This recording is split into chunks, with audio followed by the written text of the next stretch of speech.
Alhamdulillah alladzi arsala rasulahu bil huda wa dinil haqq liyudhhirahu 'ala dini kullih wa kafa billahi syahida. Asyhadu an la ilaha illallah wa asyhadu anna Muhammadan abduhu wa rasul. Baik, saya mau share materi saya dulu ya.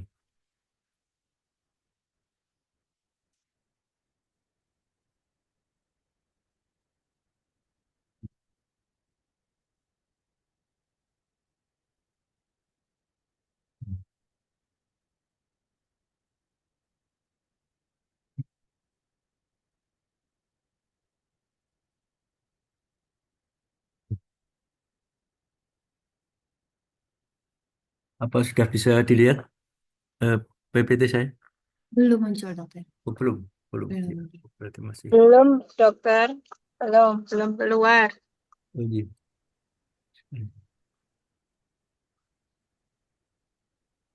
Bentar.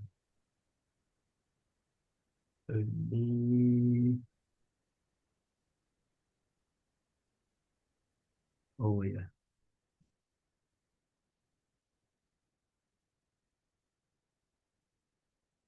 Nah, lalu sekarang, Ampun, dokter. sahabat ya. Iya. Baik, Bapak dan Ibu sekalian, slide show ya.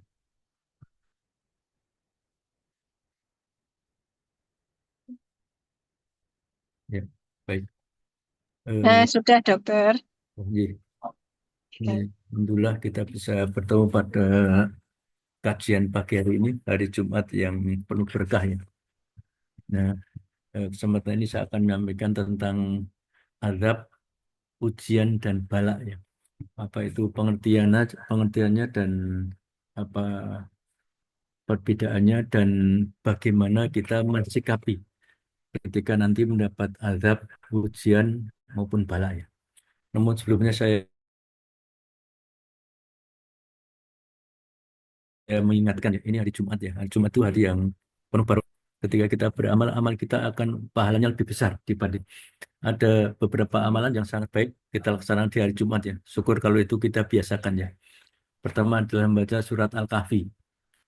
Jadi kalau kita bisa baca tilawah Al-Quran, Jumat ini baiknya kita ganti dengan surat Al-Kahfi khusus karena ada fadilahnya tersendiri. Kemudian yang kedua adalah banyak sholawat.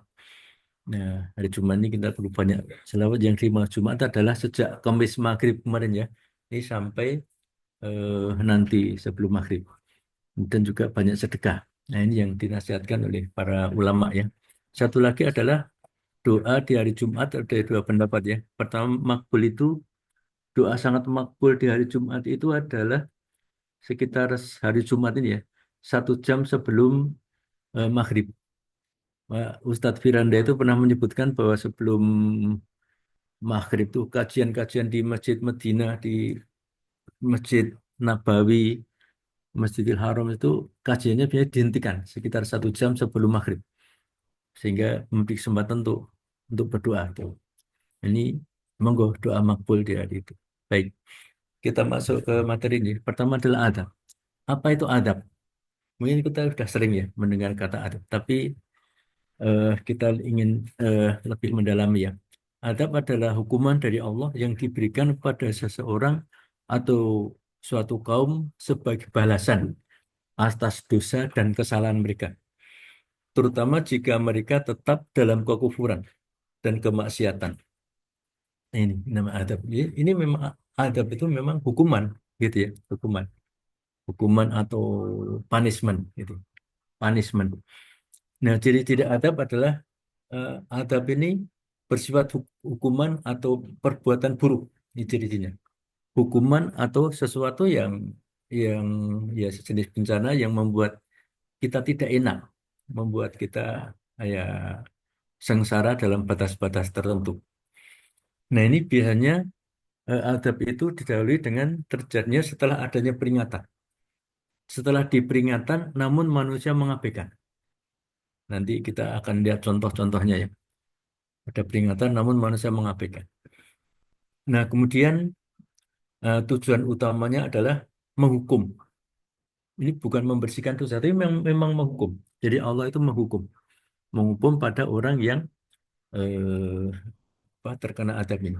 Cuma memang adab itu kan nanti yang dihukum itu kan kalau satu komunitas ya, komunitas itu kan banyak orang sehingga ketika ada orang baik pun bisa terkena juga, gitu ya. Maka kemaksiatan, kesyirikan itu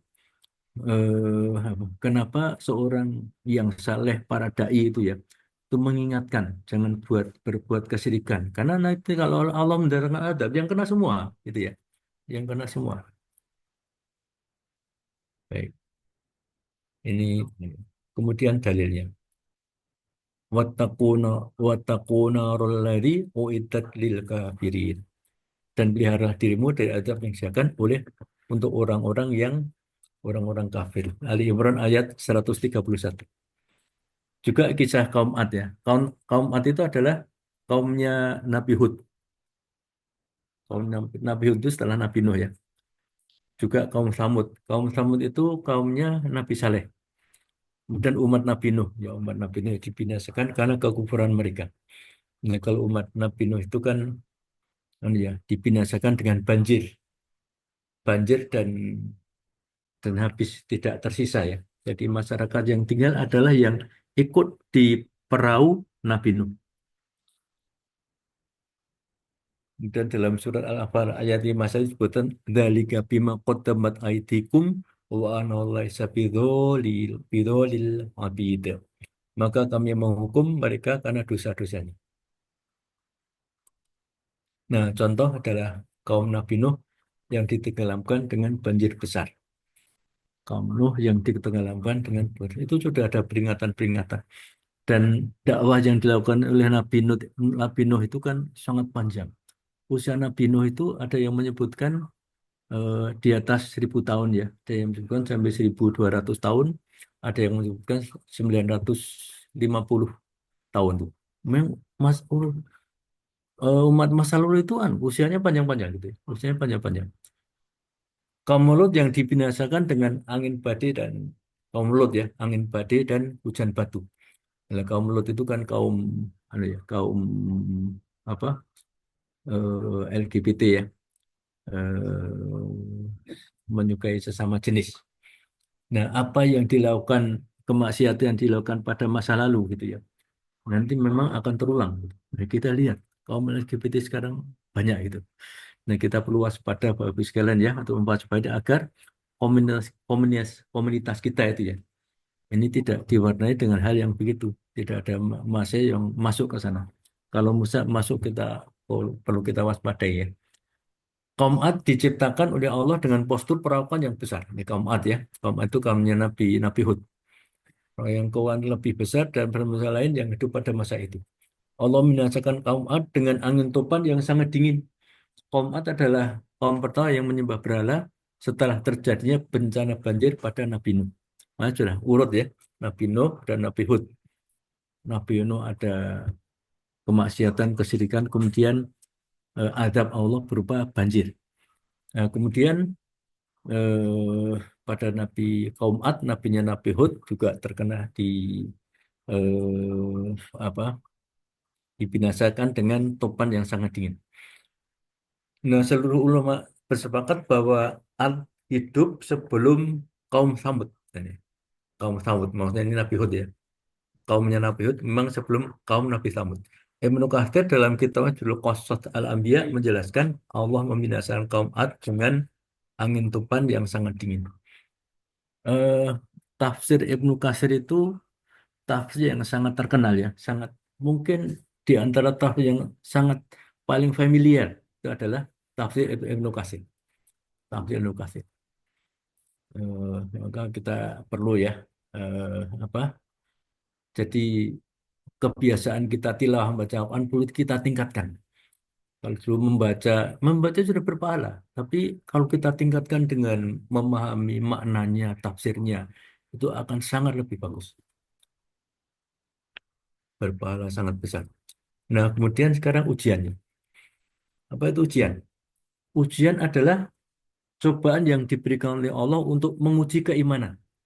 Menguji keimanan, kesabaran, ketaatan seorang, baik berupa kesenangan maupun kesulitan. Nah, kalau azab tadi memang diberikan kepada orang-orang yang maksiat ya, yang melakukan kesalahan, kesyirikan dan sebagainya. Tapi kalau ujian ini bisa orang beriman, orang yang taat maupun tidak taat, gitu ya. Beriman maupun tidak taat.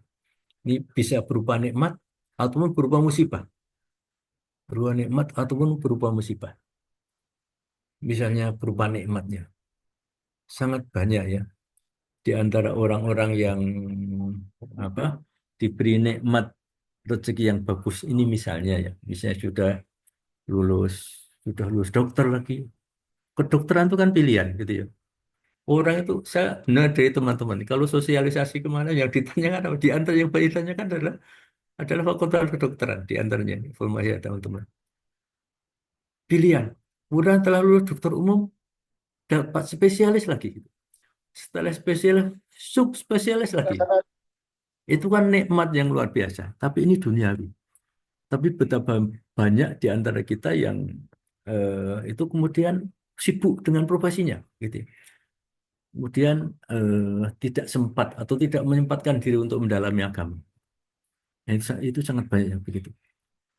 Kemudian menggunakan hartanya ya untuk kesenangan, gitu, kesenangan duniawi gitu. Nah ini ini ujian bertujuan untuk meningkatkan derajat seorang dan menguatkan keimanan.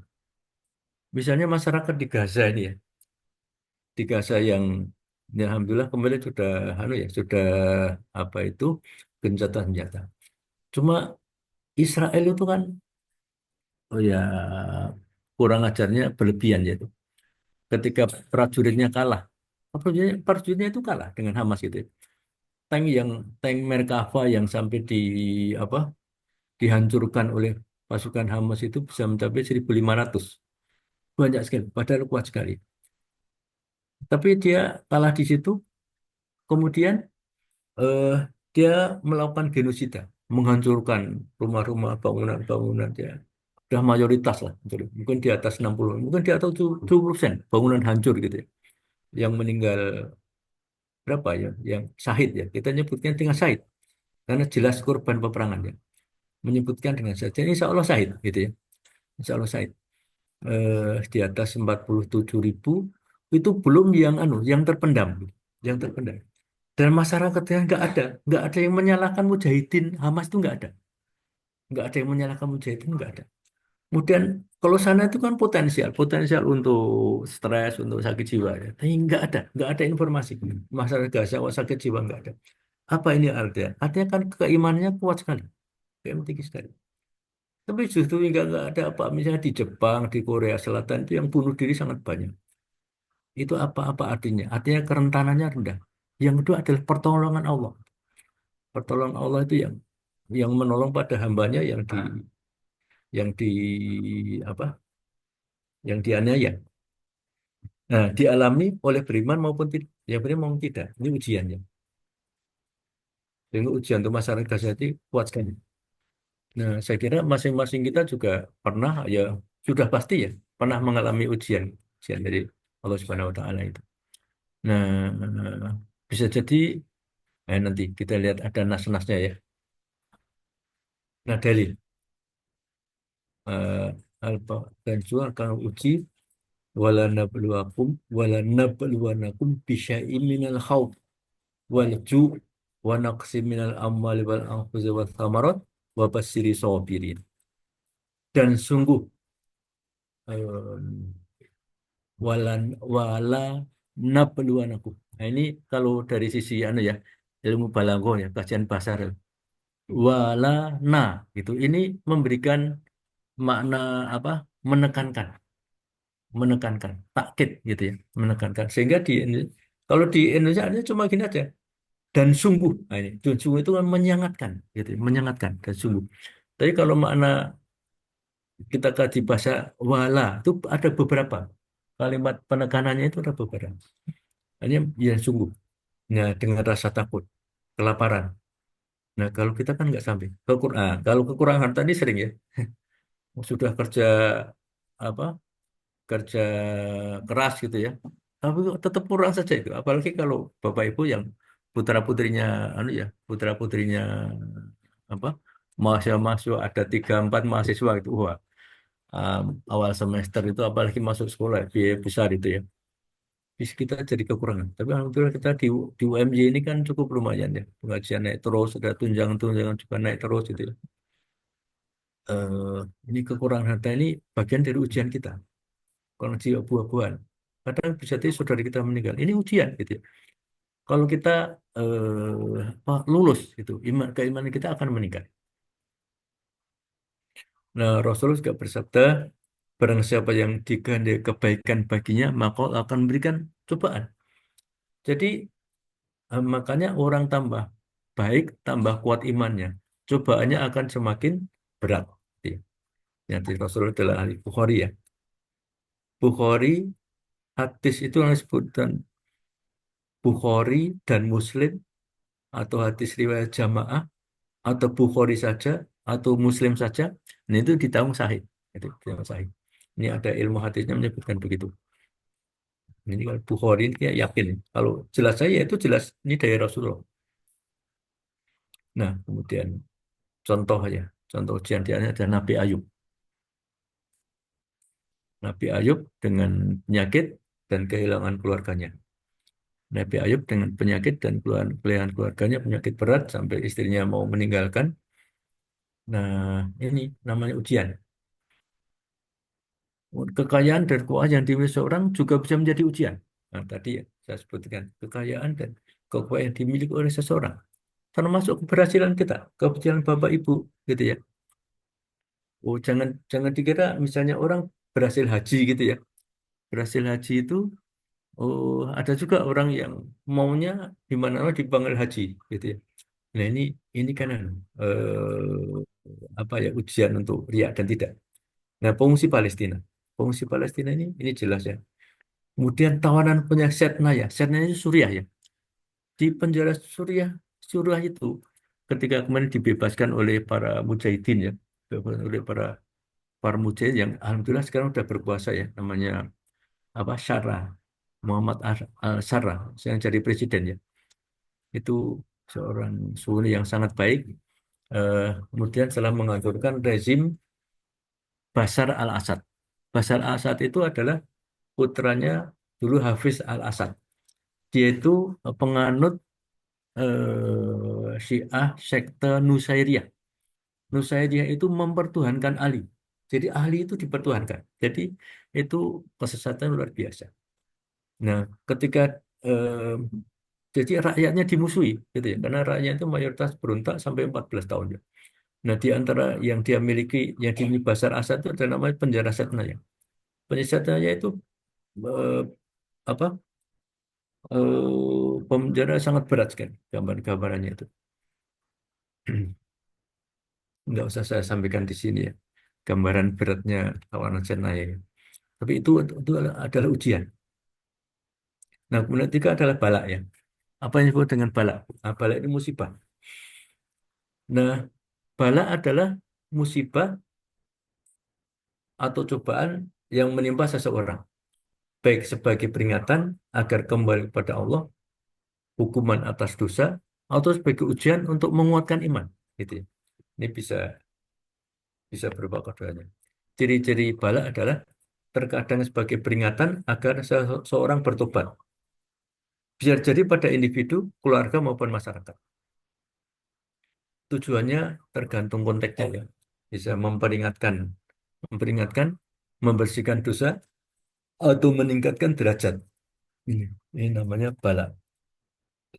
Balak itu istilah lain adalah musibah. Nah, ini eh,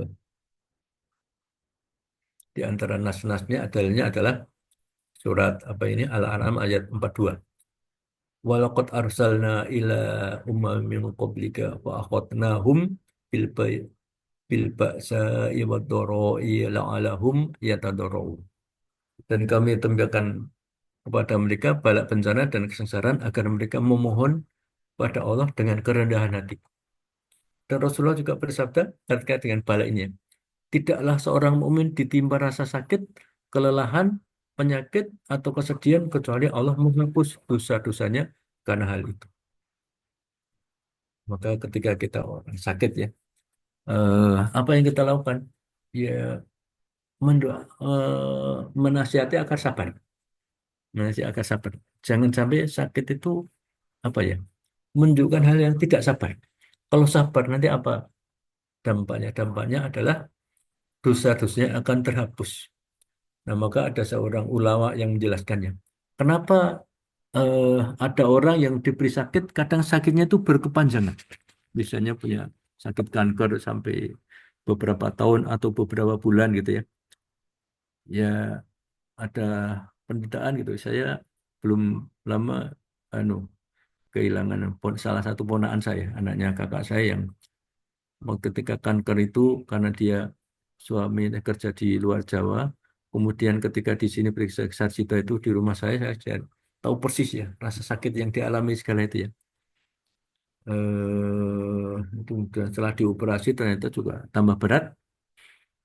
Nah, tapi kalau sabar, apa akibatnya? Keutamaan kesabaran adalah nanti dosanya akan diampuni. Sakit yang diberikan oleh Allah dalam jangka waktu lambat itu akan memberikan derajat tinggi di akhirat karena pahalanya luar biasa, pahalanya sangat besar. Syaratnya kalau sabar. Maka baik ya, Bapak Ibu sekalian ya pimpinan rumah sakit ini ya, manajer rumah sakit bisa menasihati dokter-dokter lain bawahannya teman-teman untuk bisa ini mengingatkan pasien yang diberi sakit berat agar sabar gitu ya. Iya, itu nggak cuma memberikan pertolongan medis saja, tapi nasihat-nasihat keagamaan ini sangat penting untuk pasien. Gempa bumi bencana alam yang menimpa suatu kaum sebagai peringatan. Seorang mukmin yang terima penyakit untuk mengukurkan dosa-dosanya. Ini juga bagian dari apa ini bala. Nah, sehingga secara konkret perbedaannya itu ini ya di dalam referensi yang saya ambil misalnya ini azab, ujian dan bala. Azab tujuannya adalah memang ini hukuman atas dosa, gitu ya. Oh, kalau ujian menguji iman dan kesabaran. Kalau bala ini peringatan penghapus dosa atau ujian. Jadi ini ya hampir mirip-mirip ya. Tapi nanti ada hal yang sedikit berbeda. Konteksnya adalah ketika adab itu biasanya untuk orang kafir atau orang durhaka. Orang durhaka ya. Orang durhaka, orang banyak kemaksiatan. Saya teringat dulu ketika di daerah mana itu ya, Sulawesi, daerah mana? Donggala itu ya. Ketika terjadi gempa di sana dan terjadi apa itu pergeseran tanah. Namanya liquefaction. Liquefaction, kata seorang teman yang ahli fisika, liquefaction ya. Ada pergeseran tanah sehingga rumah-rumah itu gerak gitu ya. Ternyata di sana itu daerah yang sangat subur LGBT-nya.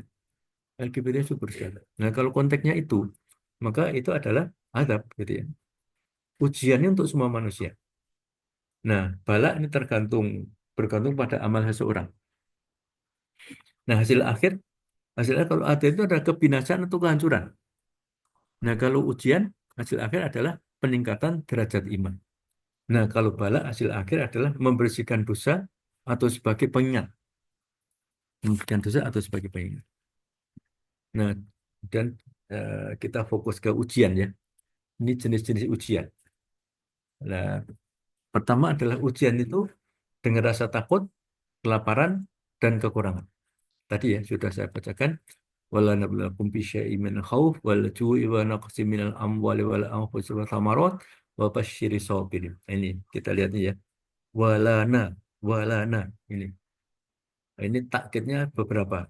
Walana gitu ya. Nah, diartikan sebagai dan sungguh.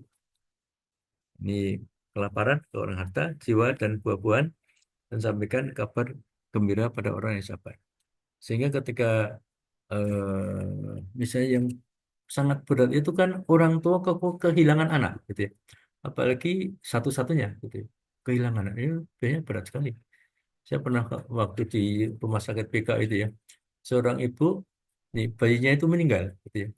Dia itu nggak menerima gitu ya. Seolah-olah nggak menerima. Kita kabari itu nggak menerima. Gitu. Nah, ini yang berat ya. Kemudian juga ada lagi ya. Ini saya diberi informasi seorang dokter. Ini dokter spesialis di sebuah rumah sakit. Dia punya putra. Putranya itu meninggal, gitu ya. Putra itu yang digadang-gadang untuk bisa menggantikan usahanya tiba-tiba meninggal. Terus bapak ini seorang dokter nih spesial ini eh apa seperti ada penurunan gitu ya. Nah ini penurunan sehingga tidak lama kemudian meninggal juga karena itu kan terasa ya teman-teman sekerjanya pun terasa ada kesedihan yang berlarut-larut itu. Nah itu yang tidak boleh kesedihan berlarut-larut itu. Apalagi misalnya kehilangan sampai kemudian ada namanya niyahah. Niyahah itu gini. Niyahah itu misalnya kehilangan siapa yang meninggal itu kemudian meronta-ronta gitu ya. Meronta-ronta, jambak-jambak kemudian guling-guling misalnya kayak gitu. Nah itu namanya niyahah. Niyahah itu nggak boleh.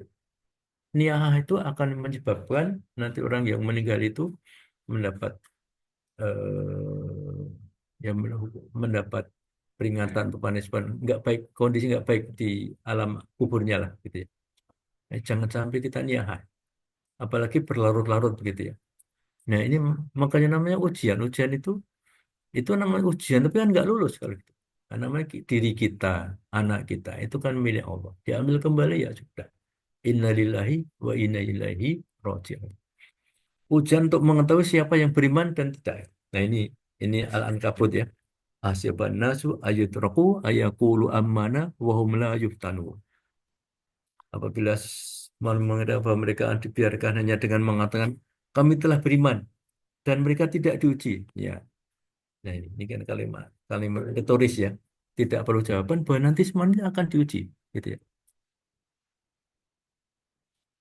Nah, kemudian ujian sebagai takdir. Nah, ujian itu takdir, kehendak Allah. Alladzi khalaqal mauta wal hayata liyabluwakum ayyukum ahsanu amal. Wa huwal azizul ghafur. Ini surat Al-Mulk ya. Nah, Al-Mulk ini penting sekali untuk kita baca setiap hari atau kita dengarkan ya. Nah, kalau Bapak Ibu punya mobil memperdengarkan Al-Quran, maka yang terus dibaca menurut pendapat saya adalah Al-Mulk ini. Karena apa? Surat Al-Mulk ini di antara eh, fadilahnya adalah bisa meringankan dari siksa kubur. Ini dengan baca surat Al-Mulk ini. Syukur kalau sebelum tidur. Kalau saya sulit ya sebelum tidur ya. Mau tidur kok tidak baca Quran dulu ini kan berat. Tapi kalau di mobil kan bisa. Setelah Al-Mulk di sampai habis kemudian monggo surat-surat yang lain. Jadi mobil kita itu kita hiasi dengan Al-Quran terus, Al-Quran terus sehingga kita mendengar menirukan Al-Quran itu sampai kalau kalau semakin panjang perjalanannya, semakin banyak Al-Quran yang kita perdengarkan, gitu ya. Yang banyak Al-Quran yang kita perdengarkan, yang kita dengar atau syukur kita tirukan. Saya nggak usah semua surat dimasukkan ya di flash disk, flash disk. Itu cukup misalnya 3 juz. Ketika itu diulang-ulang, syukur dia sampai hafal. Nah, ujian sebagai perbaikan dan peringatan. Nah, dan kami timbang pada mereka sebagai cobaan mereka kembali kepada jalan yang benar. Ya, zuhruf ya, bagi peringatan. Nah, memang orang yang mendapat cobaan ujian itu harusnya kembali lebih baik setelah diuji. Nah, sekarang tentang hadis tentang ujian ya. Hadis tentang ujian. Rasulullah bersabda, barang siapa Allah kehendaki kebaikan, maka Allah akan menimpakan ujian. Jadi untuk menjadi baik itu Allah akan menguji, gitu ya. Semakin tinggi iman, semakin berat ujiannya. Ini hadis riwayat Tirmidzi dan Ibnu Majah. Orang yang paling beratnya adalah para nabi. Kemudian orang yang baik setelah mereka, kemudian yang paling baik setelah mereka. Seorang diuji sesuai dengan kadar agamanya dan seterusnya ya. Kemudian ujian untuk menghapus dosa. Rasulullah bersabda, tidak seorang menteri kelelahan, sakit, kesedihan, gangguan, dan kesusahan, bahkan duri yang menusuknya, melainkan Allah akan menghapus dosa-dosanya karena itu. Jadi ketika kita dapat ujian itu, kita lolos dari ujian itu, maka dosa kita akan terhapus. Gitu. Dosa kita akan terhapus. Maka penghapusan dosa itu banyak sekali. Di antaranya ketika kita diuji dan lolos. Di antaranya. Yang lain banyak sekali ya. Mungkin wudhu gitu ya. Berwudhu itu ada hadis yang menyebutkan dosa-dosa akan berukuran sesuai dengan berjatuhannya air. Nah, Bapak Ibu bercengkerama suami istri. Ini juga dosa kita akan berguguran. Ini mengukurkan dosa yang paling enak ini berpuasa, bercengkerama dengan suami istri. Ujian sebagai kasih sayang Allah. Rasulullah bersabda, jika Allah mencintai satu kaum, maka dia akan menguji mereka. Barang siapa ridho terhadap ujian tersebut, maka baginya keridhaan Allah. Barang siapa murka, maka baginya kemurkaan Allah. Ini ujiannya. Maka ketika kita diuji itu, kita harus lolos betul. Nah, dan bagaimana memahami suatu peristiwa itu adab atau ujian? Yaitu, memahami satu masalah adab atau ujian, maka kita jangan keburu-buru dengan melihat kondisi atau perilaku sebelum kejadian. Kita jangan keburu-buru menyampaikan, wah itu adab dari Allah. Ini belum tentu, itu ujian, belum tentu gitu loh. Maka perlu melihat kondisi atau perilaku sebelum kejadian. Apabila ada dalam ketaatan, nah berarti ini ujian. Ini orang yang taat gitu ya. Ya berarti itu ujian gitu. Apabila ada dalam kemaksiatan gitu ya. Nah, bisa jadi itu adab, adab. Gitu. Bisa Los Angeles itu ya, Los Angeles itu kita heran ya. Api begitu membakar satu kota. Kita kan secara apa ya, sunatul alam itu kan tidak mudah gitu ya. Tapi ternyata ya ada dari keilmuan meteorologi dan meteorologi itu bisa kita pahami ya. Tetapi bahkan adab Allah itu bisa jadi karena banyaknya orang-orang yang maksiat. Dan ternyata ada komunitas Muslim yang ada di sana. Informasi terakhir justru Muslim di Los Angeles berkembang setelah itu. Intinya tidak boleh terburu menyimpulkan gitu ya. Nah, ada juga kisah ketika tsunami kemarin ya. Tsunami seorang muslimah ketika tsunami dia tuh apa? Ketika terjadi tsunami sudah diperingatkan untuk segera segera lari gitu ya. Tapi dia tuh ngambil jilbabnya dulu. Ya lari tanpa pakai jilbab kan gimana gitu ya bagi seorang muslimah ini. Ternyata karena alasan ngambil jilbab malah ketinggalan dan akhirnya terkena tsunami menjadi salah satu korban. Nah, kalau ini kan ini tsunami berarti bagi dia adalah bagian dari ketaatan. Dan bagaimana kita anu, menghadapi azab ujian atau bala tersebut? Pertama adalah sabar dan ikhlas. Sabar dan ikhlas. Sabar dalam menghadapi cobaan adalah kunci utama. Nah, ini sudah ada tadi ya. Wala bisa minal khauf dan sebagainya ini. Ayat Al-Baqarah ayat 155 sudah kita sampaikan sabar ya. Ternyata Bapak Ibu sekalian, sabar itu adalah salah satu dari tiga amalan yang pahalanya itu sangat besar. Karena sangat besar sehingga Ustadz Umar Mita namanya, beliau menjelaskan itu kalau diberi wadah, itu wadahnya tidak akan cukup. Kalau biasanya sedekah atau apa itu kan 700 kali lipat atau sekian kali lipat itu. Baca Quran tilawah juga sekian kali lipat gitu ya. Jadi baca Quran itu dapat satu huruf 10 kebaikan, misalnya kayak itu. Itu kan ada ukurannya. Tapi kalau sabar itu nggak ada ukurannya. Ada tiga amalan yang pahalanya sampai tidak ukurannya. Tidak ada ukurannya. Pertama adalah sabar ini. Itu dalam surat Az-Zumar. Ya, benar-benar nggak salah ya. Sebutkan bahwa sabar itu pahalanya tidak terbatas. Besar sekali, gitu ya. Tapi itu menjadi orang sabar ya tidak mudah. Kemudian yang kedua adalah memaafkan orang lain. Nah, memaafkan orang lain itu pahalanya juga besar sekali, tak terhingga, tanpa batas. Yang ketiga adalah puasa Ramadan. Nah, ini puasa Ramadan kita kan kurang Ramadan kita mulai berapa? 1 Maret ya. Puasa di bulan Ramadan itu pahalanya tak terhingga. Ungkapan hadisnya itu gini. Pahalanya dariku. Nah, dariku itu dari Allah. Itu sebutannya. Sebutan dari itu artinya apa? Artinya saking besarnya gitu ya. Makanya ketika kita puasa bulan Ramadan, jangan sampai pahala kita itu kita sampai berkurang-kurang, berkurang-berkurang karena apa? Karena ada hal yang bisa membatalkan pahala. Mungkin kewajiban terpenuhi, tapi pahala batal. Ini jangan sampai gitu. Kita terus gitu. Kita jaga lisan, jaga perbuatan dan sebagainya. Ikhlas menerima ujian sebagai bagian dari ketetapan Allah karena semua jadi atas kehendak Allah. Semua jadi atas kehendak Allah. Gitu ya. Yang ketiga adalah muhasabah, introspeksi diri. Jika yang jadi adalah ujian, bisa jadi itu untuk meningkatkan derajat. Jika merupakan adab, maka itu bisa jadi akibat dosa yang harus segera kita perbaiki dengan bertobat. Ya, gitu ya. Ini ya, ketika kemarin apa beredar miras, sampai sekarang ya, Jogja, Jogja terutama yang paling banyak Sleman, beredar miras itu tinggi sekali. Di antara adalah namanya outlet 23. Pernah dengar Ibu ya, Jogja? Outlet 23. Itu penjualan miras secara online. Ternyata sudah eh, sudah offline juga gitu ya. Offline juga. Dan offline itu ketika dikerutuk oleh pejabat itu tutup. Nanti jangka berapa lama nanti akan buka lagi gitu ya. Ini kan sulit juga ya. Ini satu ketika anu, pemilik outlet ya. Pemilik itu kan muslim ya. Itu di anu di WA gitu. Dan dia menjawab. Jawabnya itu gini. Saya itu sudah ditakdirkan jadi begini gitu ya. Jadi penjual miras itu. Nah, ini pemahaman takdir yang keliru gitu ya.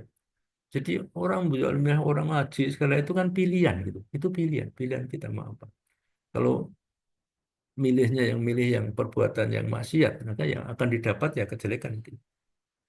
Jadi repotnya kalau penjualan miras itu kan dia anu merusak generasi gitu. Nah, kemudian bertobat dan memperbaiki diri. Ini yang perlu kita lakukan. Bertobat dan memperbaiki diri. Azab datang bisa sebagai peringatan atas dosa-dosa kita. Maka cara terbaik adalah bertobat, memperbanyak istighfar, dan menjauhi maksiat. Ya, ada nasihat dari teman-teman aktivis dakwah itu ya. Dan juga para ulama juga. Kita itu perlu banyak istighfar, syukur sehari bisa sampai 100 kali. 100 kali itu 2-3 menit selesai gitu. Astagfirullahaladzim, astagfirullahaladzim, astagfirullahaladzim.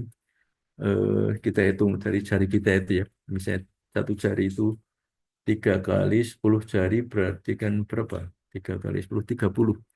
30 ini kita ambil 4 kali gitu ya.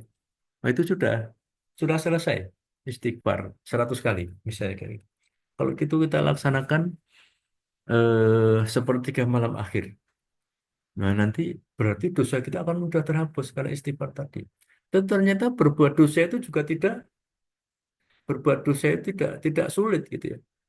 Apalagi kita itu pemegang HP, kita sering melacak internet, YouTube itu ya. Itu kan tidak lepas dari gambar-gambar yang jelek gitu ya. Allah berfirman, dan tidaklah Allah akan mengazab mereka sedang mereka meminta ampun. Ini ya. Ya, sehingga ini yang sangat baik ini ya. Jadikan hari-hari kita penuh dengan zikir dan istighfar. Penuh zikir dan istighfar. Ustadz Hanan Ateki itu punya YouTube zikir pagi, punya YouTube zikir petang. Udah kita tirukan aja deh Ustadz Hanan Ateki misalnya kayak gitu. Ternyata zikir terbaik adalah tilawatul Quran. Tilawah itu bisa membaca, bisa mendengarkan. Sayang kalau mobil Bapak Ibu sekalian tidak ada tip yang berbunyi bacaan Al-Quran. Perbanyak doa dan tawakal. Mengharap pada Allah dan mohon pertolongannya. Berusaha sebaik mungkin, lalu menyerahkan hasilnya kepada Allah dengan penuh keyakinan. Ini perbaik. Banyak doa dan tawakal. Kemudian bersangka baik pada Allah. Atau namanya husnudon. Husnudon pada Allah Subhanahu wa Ta'ala. Berprasangka baik. Nah, Allah tidak menurunkan cobaan kecuali adalah ada hikmah di baliknya. Bisa jadi itu untuk membersihkan dosa, mengangkat derajat, atau sebagai ujian kesabaran. Nah, yang lain adalah memperbanyak amal saleh. Memperbanyak amal saleh. Sedekah, sholat sunat, membaca Al-Quran. Di antara amal saleh yang terbaik itu ternyata ini. Amal soleh, amal baik yang paling baik itu ada tiga. Balik dan paling baik. Baik dan paling baik. Ada tiga yang utama sama utama. Pertama adalah apa itu? As-sholatu ala waktiha. Sholat tepat pada waktunya. Nah, ini. Jadi ini yang paling utama dan amal soleh yang paling utama. As-sholatu ala waktiha. Ini untuk maaf ini ya. Bisa jadi teman-teman, Pak Ibu Ini banyak di antara kita yang ketika sholat tuh milih nggak tepat. Tepat diundur-undur gitu. Dan itu jadi kebiasaan gitu ya. Jadi padahal mau diundur ya tetap harus sholat itu. Mau diundur misalnya sholatnya duhur itu di bagian akhir sampai jam setengah tiga nanti biar mendekati asar misalnya kayak gitu. Tetap sholat itu. Tapi kalau sudah kita kerjakan di awal gitu ya, itu kan selain paling utama juga udah ada lepas gitu ya. Duhurnya nggak mikir lagi sholat duhur ketika sudah kita kerjakan di awal gitu ya. Ini pentingnya ya. Nah, sholat sunnah itu ya. Sholat sunnah itu adalah ada ungkapan dari para ulama di antara guru saya itu, Ustadz Abu Humairah itu ya. Itu menyebutkan ternyata sholat sunat itu, sholat rawatib itu, qobliyah ba'diyah itu sholat yang sunnah yang sangat utama. Utama, tapi tidak melebihi sholat tahajud ya. Utama, karena apa? Karena melekat pada sholat wajib. Gitu ya. Nah, kita beribadah mungkin puasa di bulan Sya'ban ini. Ini juga sangat baik. Karena apa? Melekat pada bulan berikutnya kan Ramadan. Gitu ya. Membaca Al-Quran. Membaca Al-Quran. Ya. Pokoknya tiap hari membaca dan mendengarkan. Mendengarkan. Gitu. Sekali lagi, mobil dikasih tip, dikasih flash disk, berisi Al-Quran. Dan membantu sama bisa menjadi jalan untuk mendapat Quran. Apalagi bapak-bapak, ibu-ibu yang ya maaf ya, misalnya diberi penghasilan yang pas-pasan gitu ya. Pas-pasan maksudnya pas mau beli mobil, pas ada uang. Pas mau beli rumah, pas ada uang. Pas mau beli tanah lagi, pas ada uang. Itu kan penghasilannya pas-pasan gitu ya. Biasanya itu dokter bedah, dokter anestesi, dokter apa itu penyakit dalam, obsgin gitu ya. Nah itu ketika kita punya penghasilan lebih selain untuk kepentingan eh, itu gunakan untuk sedekah itu sedekah. Istilahnya ada yang mengistilahkan akhirat itu surga itu dibeli. Kualitas tinggi di akhirat itu dibeli dengan apa? Dengan sedekah kita. Mungkin misalnya gini ya, ada sebuah pendidikan Al-Quran atau pendidikan di pesantren. Ikut di situ, ikutnya mana? Dengan dananya, mendanai, gitu ya. Kita nggak bisa ngajar santri, tapi kita membantu pendanaan, gitu ya. Nah itu kita akan dapat dana besar juga. Karena misalnya seorang santri atau dari masuk sampai dan lulus menjadi baik, soleh, berilmu gitu. Oh, itu kan pahalanya aja, ya gurunya, ya pengelola sekolah atau pesantrennya gitu. Termasuk orang-orang yang punya kontribusi. Kontribusi kita lihat apa? Lihat dana yang kita berikan. Wah, ini slide sudah habis. Kita kembalikan pada pembawa acara. Assalamualaikum warahmatullahi wabarakatuh.